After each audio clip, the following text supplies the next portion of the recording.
देश भर में लगातार कोरोना का ग्राफ बढ़ रहा है और कमी है ऑक्सीजन की, रेमडेसिविर की। ऐसे में दिल्ली में कोरोना से बिगड़ते हालात को लेकर हाईकोर्ट में भी सुनवाई चल रही है। रविवार को छुट्टी का दिन होने के बावजूद अदालत में सुनवाई की गई। केंद्र सरकार तत्काल देश भर में मुफ्त टीकाकरण अभियान शुरू करे। टीकाकरण के लिए बजट में किए गए 35,000 करोड़ के आवंटन का इस्तेमाल हो। केंद्र सरकार सभी अस्पतालों और स्वास्थ्य केंद्रों में ऑक्सीजन की बेरोक टोक सप्लाई सुनिश्चित करे। केंद्र सरकार को देश के 13 विपक्षी नेताओं ने साझा चिट्ठी लिखकर ये मांग रखी है। चिट्ठी लिखने वालों में Sonia Gandhi, Mamata Banerjee, HD. Deve Gowda, Sharad Pawar, Uddhav Thackeray, Hemant Soren, M.K. Stalin, Mayawati, Farooq Abdullah, Akhilesh Yadav, Tejashwi Yadav, D राजा और सीताराम येचुरी शामिल हैं। ये चिट्ठी इस बात का सबूत है कि ऑक्सीजन और वैक्सीनेशन के मुद्दे पर पूरा विपक्ष एकजुट है और सरकार पर ठोस कदम उठाने का दबाव बना रहा है। ये चिट्ठी ऐसे वक्त में सामने आई है जब देश में 18 साल से ऊपर के लोगों के वैक्सीनेशन के अभियान की शुरुआत हो गई है, लेकिन ज्यादातर राज्यों की शिकायत है कि उनके पास पर्याप्त वैक्सीन नहीं दी गई है। देश में शनिवार तक 15,68,16,031 लोगों को वैक्सीन लगाई जा चुकी है। और देखिए, देश में ऑक्सीजन की जरूरत को पूरा करने और सप्लाई दुरुस्त करने के मकसद से पीएम मोदी ने एक अहम बैठक की और सरकार की रणनीतियों की जानकारी दी। ऑक्सीजन की किल्लत से जूझ रहे देश में हर अस्पताल और हर मरीज को जरूरत के मुताबिक ऑक्सीजन मिल सके, इसके लिए सरकार कई स्तरों पर काम कर रही है। स्टील प्लांट, पेट्रोकेमिकल इकाइयों की रिफाइनरी, पावर प्लांट जैसे कई उद्योगों के पास मौजूद ऑक्सीजन प्लांट का मेडिकल इस्तेमाल किया जा सकता है। ऑक्सीजन का उत्पादन करने वाली औद्योगिक इकाइयों के करीब अस्थायी अस्पताल बनाने की तैयारी चल रही है। ऐसे 5 अस्थायी अस्पताल बनाने का काम शुरू हो चुका है।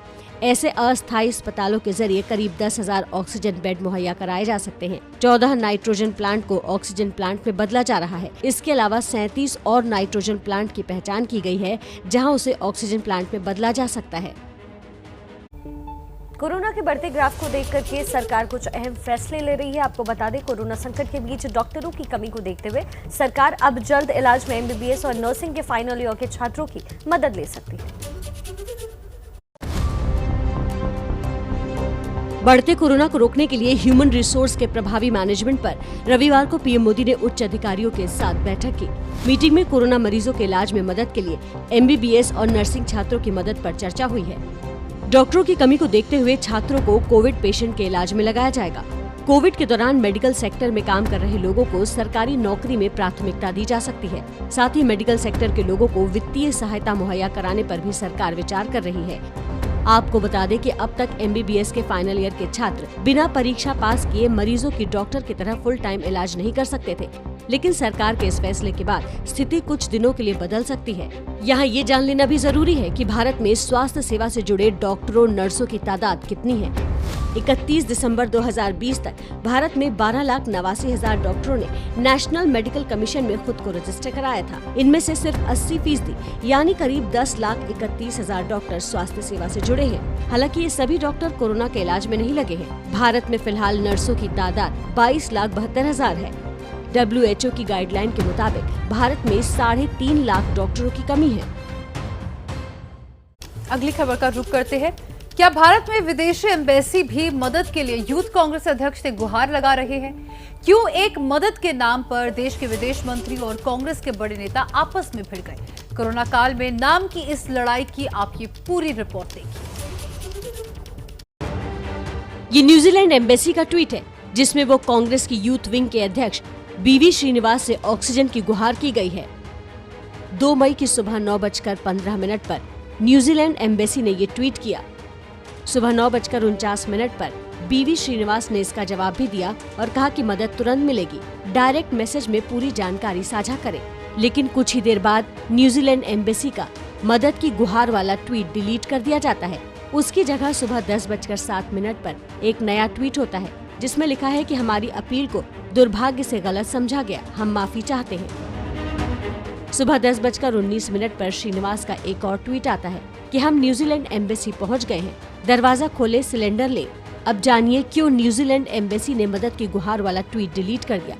दरअसल इससे पहले सुबह फिलीपींस एम्बेसी को लेकर विदेश मंत्री एस जयशंकर और पूर्व पर्यावरण मंत्री और कांग्रेस सांसद जयराम रमेश ट्विटर पर खुलेआम भिड़ चुके थे। रमेश ने जहां यूथ कांग्रेस नेताओं द्वारा फिलीपींस दूतावास को ऑक्सीजन आपूर्ति पर बधाई देते हुए विदेश मंत्रालय पर तंज किया था, वहीं विदेश मंत्री जयशंकर ने तीखा जवाब देते हुए कहा कि विदेश मंत्रालय ने फिलीपींस दूतावास से चेक किया है, उन्हें ऑक्सीजन की कोई जरूरत नहीं थी, केवल प्रचार पाने के लिए इस तरह की बात की जा रही है। इसके बाद कूटनीतिक हॉटलाइनों पर चली डैमेज कंट्रोल की कवायदों के बाद न्यूजीलैंड उच्चायोग ने कांग्रेस यूथ विंग अध्यक्ष श्रीनिवास से मदद मांगता अपना ट्वीट हटा दिया। वहीं भारत स्थित फिलीपींस दूतावास के पेज पर ऑक्सीजन सहायता की मांग को लेकर कोई पोस्ट अब नजर नहीं आ रही है।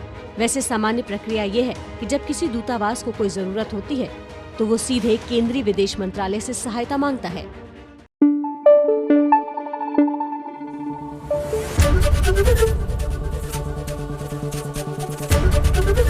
एबीपी न्यूज आपको रखे आगे।